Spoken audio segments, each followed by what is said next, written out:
Welcome back to Charlotte. We are back. Now we'll join our Notre Dame Fighting Irishmen's basketball head coach, Great to be back at our Micah Shrewsberry. Shrewsberry. And Micah Shrewsberry's here. Micah Shrewsberry. Out there for year 3 in South Bend. How you doing? Busy doing day? Great. Yeah, busy Micah day, but whenever Micah it means the season's right around Shrewsberry closer. joins. You've got familiar names that are back. You've added some guys. Let's see what our head coach will have to say for this upcoming season, because now this is a very important that he got to know. And what that would mean to your team with Marcus Burton.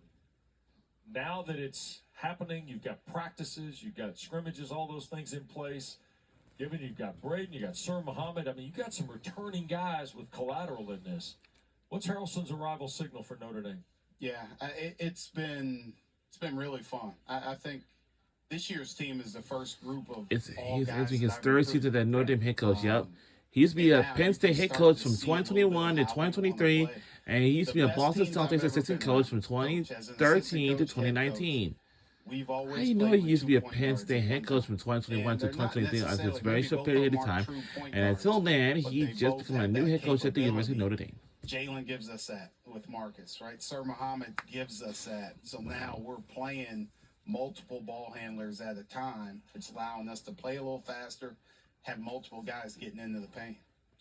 I mean, you can just keep saying that. I played with another point guard in Marcus Page, and I thought that it makes things easier. You can get the ball off of the board and you can outlet it. You don't have to try to find the point guard. But then also you can initiate the offense a little bit quicker, which is why I'm always a fan of playing 2 point guards. Do you think playing another point guard next to Marcus Burton will help him, and how will you be able to put him in different places on the floor to where it's not him initiating the offense and now he looks and everyone's playing a box to try to stop him? Yeah, it makes him harder to find. Yeah. Right? Like, you knew where he was every single time. He had to get the outlet, he had to bring it up the court, and it's easy to game plan for people to see. That's still hard to stop him, but it's easy for them to game plan. Now, he may have it.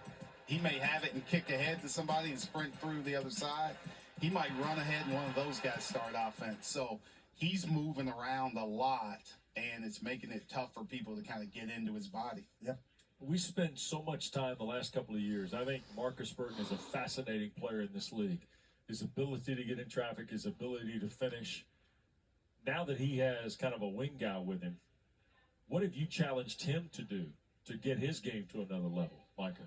Yeah, he's been fantastic with his passing this year. You can see the work he's done. He's put in a lot of work in the off season, working throughout the summer. He's really finding guys, playing in pick and rolls in different ways, coming off handoffs, but his passing is really improved, whether it's pocket passes, whether it's skip passes, overhead hooks out to the corners. We have a lot more shooting around him, which is giving him more space to operate. But the moment people leave, he's finding those guys. Coach, when you talk about, the first year is kind of like you're just laying the foundation. The second year, you're finally putting up the walls. Now it's the third year. How do you feel like this is the year when you look at this roster, you look at the kind of sort of the pressure that's around? Do you feel like this year is the year where you take that next step? I think so.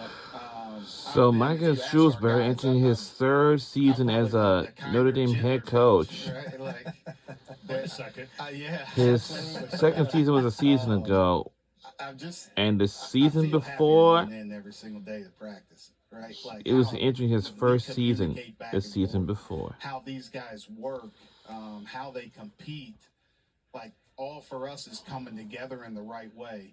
Now the two challenges for our group, physically and mentally tougher. Yeah. Physically, we picked up John Sanderson, right? He was a transfer addition for us as a strength coach. Our guys are stronger. They're bigger. They're more physical. Now, mentally, we got to be able to handle adversity better. We got to win close games, which should help us improve. Health has also got to be a stability thing, right? Because that's kind of taking you sideways at times in the last couple of years. Yeah, it has. Marcus and Braden played 18 games together. 40 years of Marcus. Right. It's been a while, Marcus missed but 8 in the not middle of the year. really. Braden missed 7 at the end of the year. Madalako, who we picked up last year and was going to be a huge part of our success, he missed a bunch of games also. So we just didn't have those guys all at once. Where now, everybody's got to stay healthy, right? That's important for any team. But I feel like we have the depth to now cover it if there was some unfortunate incident. Is there a silver lining to Sir Muhammad getting back on the floor after missing the start of the season? And then Cole Serta played some minutes for you, hit some big shots now. I mean, there's a silver lining to that experience that I think you can capitalize on too, right? Absolutely. I think that sophomore class, Sir Muhammad, Garrett Sundra, Cole Serta, we're looking for those guys to make a jump for us to really help us, right? And Sir was hurt all year. And he missed the non-conference, got back in conference play, but you need those non-conference games as a freshman. But getting his feet wet now, the way we're playing, he's back normal. He's handling the ball more. He's playing in ball screens more, which he's really good at. Cole made big shots, like you said. He had 12 late in the year against Pittsburgh. Yep. He had 8 at Wake Forest. He had a game winner against Stanford in limited minutes. He's a gunner, with no conscience. And I love it, right? Because he's another guy that you can put in that has shooting, and now he has experience. Coach, when you look at, what's going on right now, where do you have confidence saying, okay, my team, I know this is where we are, and we are pretty solid in this place, and then looking at, okay, this is where we need to get a little better before the first game tips off? Yeah, just playing together a little bit more. We added a couple of new pieces, guys that, adding our freshmen, that'll help us. Jalen and Brady Kaler, no more games for the men's basketball. Yep. Carson Tout was a transfer. On November 24th, they're going Kansas. January the 1st, California, January the 20th, University of North Carolina, February the 3rd, Louisville, and February 24th, they're going to do. For the Notre Dame, notable games for the men's basketball team. Now, defense for us is all about effort, playing with multiple efforts, and then being physical and getting on the glass so we can start playing offense again. Mike, I know you said this earlier in this preseason run-up to practice and things like that. You think this will be your best defensive team? I think it can be really good, right? Okay. We're like I said, we're physically stronger. When you guys see our team, you're going to see a difference in the guys that are big. I am hoping him and his team will fix some pieces and turn this thing. We have historically done what they had a reflection on what happened last season ago. When you got there, you probably scored. Luckily, they just got into the tournament last year, but they could have just left out. But more activity, more physicality. But I don't know what this team is going to do in this upcoming season. But historically defensive rebounding team. Now let's just force one shot and go rebound it. Yeah, it's interesting because we've heard coaches talk about their schedule. I think there are other teams that when you leave here before the season starts, that next 3 weeks, that's a pretty premium piece for you, isn't it? It is. I just look, we have our first exhibition next Friday. Yeah. I get a chance to play against somebody, and then the Friday after that. But, this Friday's important for us. Going back and practicing tomorrow, these days there's still little things we want to work on, little things we got to keep getting better at and hone in on. We're not going to be we don't want to peak early, but we want to be good early, right? That's for our league to be really good.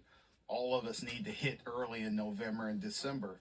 So we need to do our best so we're good early. Coach, when you look at, there's always one piece in your team or always one piece of the puzzle that's saying, okay, if this clicks right here, our team can be very successful. What do you think that is for your team? I think for us, we've put a lot of emphasis on possessions, winning possessions, and that's getting it back on the glass or not turning the ball over, right? And that's something that we've really hammered away at because I feel like we have a good offensive team, but we got to get the shots. Right, exactly. The ball's not going in if you don't even shoot it, right? We got to get the shots.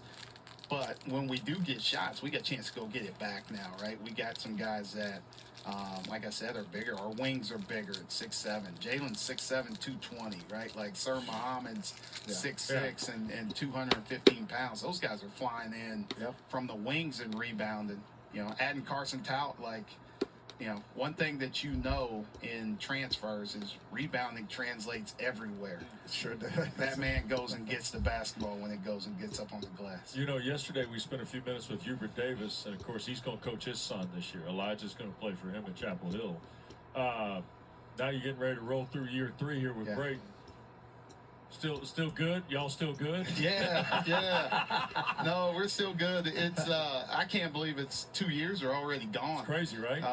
I think, you know, I spent time with a good friend that coached his son this past weekend. And he sent me a long text message. One of his players got the same last name as the head coach. I don't believe this. It just reminded me to enjoy the moments together, and like give him the same praise that you would other players on your team. So that's something that, you know, I'm going to try and do more so we can enjoy these last 2 years together. How's mom been on shot selection? Mom needs more of everything when it involves her son. How about that, Joel? That sounds about right. That sounds about right. He takes heat from the kid, goes home, and still gets in the oven. That's right. Yeah, it's just part of it. I'm not going to say too much. I don't want to get myself in trouble when I get home. You're not going to put that on me. I mean, it's one of the fascinating pieces, and it's so special. I mean, it really is. And in this day and age, and Micah, you know this in your career, the way this sport has changed, to be able to have that is so special, I got to believe, right? Yeah, it is special.